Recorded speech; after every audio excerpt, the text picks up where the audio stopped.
16. Beogradski festival igre počinje naredne nedelje i predstavit će značajna imena svetskog plesa. Kao i prethodnih godina, deo programa biće predstavljen u Vršcu i Novom Sadu, gde će festival biti zatvoren. Ovogodišnji Beogradski festival igre okupit će 16 baletskih kompanija iz 11 zemalja.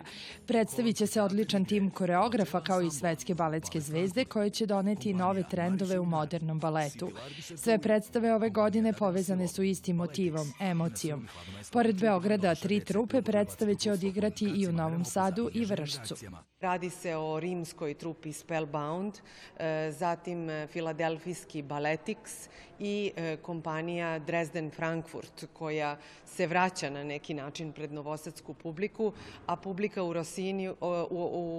Vršcu će takođe gledati komad rimske trupe Spellbound, koji donosi zapravo priču o Rossiniju. Za realizaciju programa u Vojvodini zaslužna je dugogodišnja saradnja sa pokrajinskom vladom i Novim Sadom.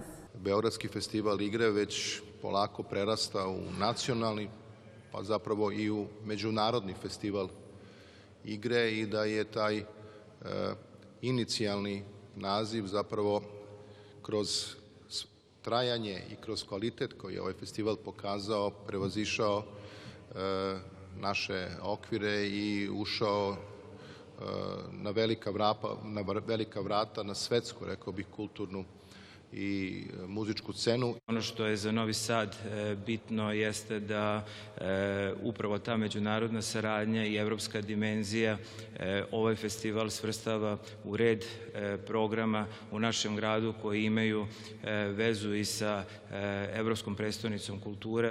Beogradski festival igre počinje 22. marta i trajeće do 12. aprila, za kada je zakazano zatvaranje u Novom Sadu.